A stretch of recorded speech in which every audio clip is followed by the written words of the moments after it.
मेरा बाप जीते जी मुझे कफन ओढ़ा देगा और कर देगा त्रयोदशी, क्योंकि हमने अल्पसंख्यक समुदाय के लड़के से प्यार किया है।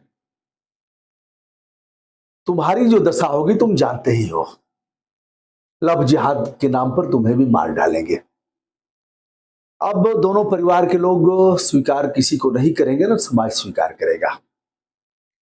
दोनों किसी के नजर नहीं आए, चल चल दरिया में डूब जाए। यह किस फिल्म का गाना है मुझे नहीं पता, लेकिन बचपन में यह गीत हम सुनते थे। तो दोनों चल दिए घर से और कहीं दूर देश जाकर के अपना परिवार बसाएंगे। हिंदू की लड़की थी, लड़का अल्पसंख्यक का था। पता चल गया था घर पर कि ऐसा हो रहा है, लड़की वाले पर पहरा डाल दिया गया था, परिवार वालों ने पहरा डाला। लड़के वाले की भी स्वच्छंद स्थिति नहीं थी, दोनों घर से भागते हैं और भागने के बाद अगले शहर जाते हैं, होटल में किसी प्रकार रोकते हैं, वहां भी पता लग जाता है। लगा कि अब वही होगा, बेटी की तिरही हो जाएगी, बाप कफन ओढ़ा देगा जैसा कि हुआ है, और उसको मार डालेंगे लोग लव जिहाद के नाम पर। फिर क्या था?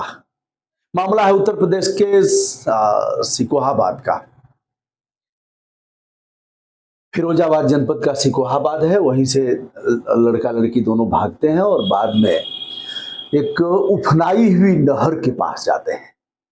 पुलिया पर खड़े होते हैं, दोनों एक साथ बात करते हैं, नहर की उस भयंकर धारा को देखते हैं, अपने को देखते हैं, आगे पीछे सोचते हैं। और फिर जो हुआ उसको बताने से पहले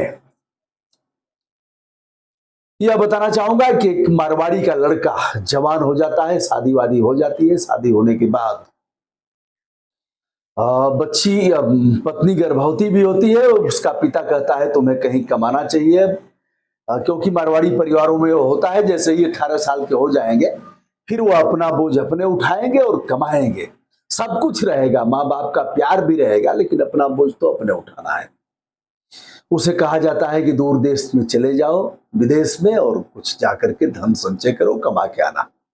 लड़का चला जाता है, माँ बाप की बात मानता है और पहुंच जाता है विदेश। जाकर के धंधा व्यवसाय करता है, व्यवसाय चल निकलता है, बहुत धन कमाया। गया था 3 साल के लिए, रह गया 5 साल। 5 साल के बाद मन बना कि अगर 5 साल और रह जाएंगे तो हम गाड़ी घोड़ा और सब कुछ कर लेंगे, बड़े आदमी हो जाएंगे। फिर कहा कि अगर हम 5-6 साल और रह जाएंगे तो हेलीकॉप्टर और जहाज खरीद सकते हैं। इस तरह से उसने 17 साल बिता दिया। इस बीच उसके बच्चे हुए, 2 जुड़वा बच्चे हुए, एक लड़का और एक लड़की। 17 साल की कमाई के बाद वह घर आता है। घर आने के बाद किसी से बताता नहीं है। जब घर पहुंचता है तो उसके नौकर चाकर जान जाते हैं। उन्हें पता भी था कि छोटे बाबू आ गए हैं, छोटे सरकार आ गए हैं। छोटे सरकार बताते हैं कि घर में मत बताना, मैं सरप्राइज देना चाहता हूं। पत्नी सो रही थी और अर्धरात्रि के बाद का यह समय है। उसके पहले जैसे ही वह अपने देश आया, एक फकीर मिलता है उससे। फकीर से बातचीत होती है। फकीर ने कहा तू तो कहीं से कमा के आ रहा है, बड़ा आदमी है। फकीर ने कुछ भीतर की बात बताया तो उसे कुछ विश्वास हुआ। उसने कहा कहां से है? फकीर ने कहा यूनान का रहने वाला हूं, भारत आया था ज्ञान देने, लेकिन हमारे ज्ञान को कोई लेने वाला नहीं है। बड़े घटिया लोग हैं, बड़े नीचे गिरे हुए लोग हैं। मैं आया था ज्ञान देने और कोई ज्ञान लेने वाला ही नहीं है। लड़के ने पूछा ज्ञान की कीमत क्या है? कहा बहुत सस्ता है, एक ज्ञान का $500। $500 एक ज्ञान का? मारवाड़ी का लड़का उसे। लेकिन फिर उसने कहा देश की बड़ी बेइज्जती होगी, यूनान से आया है और $500 की ही तो बात है, चल $500 फेंके ही देते हैं। उसने कहा ठीक है, $500 लीजिए और हमें ज्ञान दीजिए, एक ज्ञान दीजिए। कहा बेटा पहला ज्ञान यह कि कोई भी काम करने से पहले 2 मिनट जरूर सोचना। का बस? कहा बस, इसे धारण करना।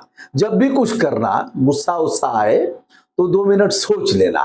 कोई भी काम करने से पहले सोचना ही, लेकिन गुस्सा आए तो 2 मिनट जरूर सोचना।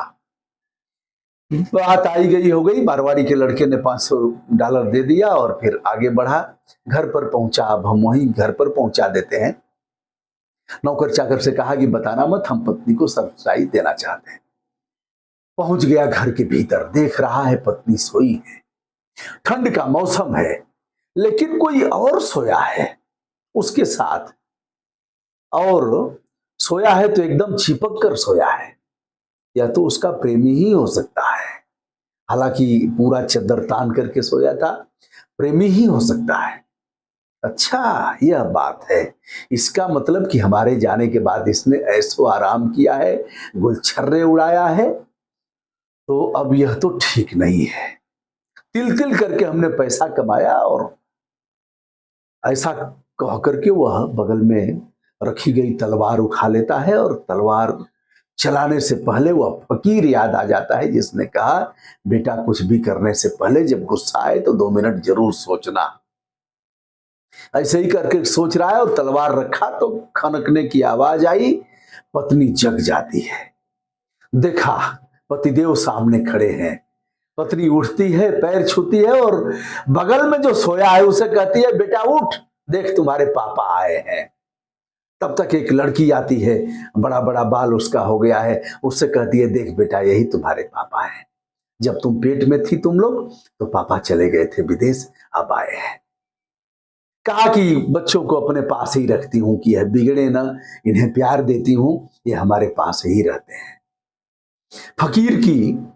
फकीर का दिया हुआ ज्ञान $500 का इसे काम आया कि जीवन बच गया, परिवार उजड़ जाता, बहुत बड़ा अनिष्ट होने वाला था। दोस्तों, अब हम चलते हैं उस पुल पर जहां दोनों जाकर के देखते हैं, एक दूसरे से लिपट कर प्यार बांटते हैं, और यह कहते हैं, अब इस जन्म में तो हम लोग नहीं मिल सकते, यह जमाना यह समाज जीने नहीं देगा। फिर क्या था, फिर वही हुआ, दोनों एक दूसरे को पकड़ते हैं और पुल से छलांग लगा देते हैं। कुछ लोग देख भी रहे थे, लेकिन उनको लग रहा था कि सेल्फी वेल्फी ले रहे हैं, और ऐसे ही जैसा कि आज का युवा वर्ग करता है। कुछ साहसी किस्म के लोग नहर में कूद पड़ते हैं अपनी जान की बाजी लगा करके, और काफी मेहनत के बाद लड़की तो बच जाती है, हॉस्पिटल लाई जाती है, ठीक हो गई। किंतु जो लड़का था वो अभी तक उसकी लाश बरामद नहीं हो पाई, ऐसा समाचार है। कोई भी काम करने से पहले सोचें, विचारें, और उसके बाद ही कुछ करें। आज की कहानी कुछ यूं है, और प्यार करने से जरूरी बहुत काम है, प्यार से भी जरूरी बहुत काम है। तो जो इस तरह का समाज है और जमाना है, तमाम बड़ी बड़ी घटनाएं भी हुई हैं इस तरह की, तो ऐसे में ठीक है, अगर दूसरे समाज से और दूसरे धर्म से करने में दिक्कत आती है तो उधर दिमाग नहीं लगाएं तो अच्छा है।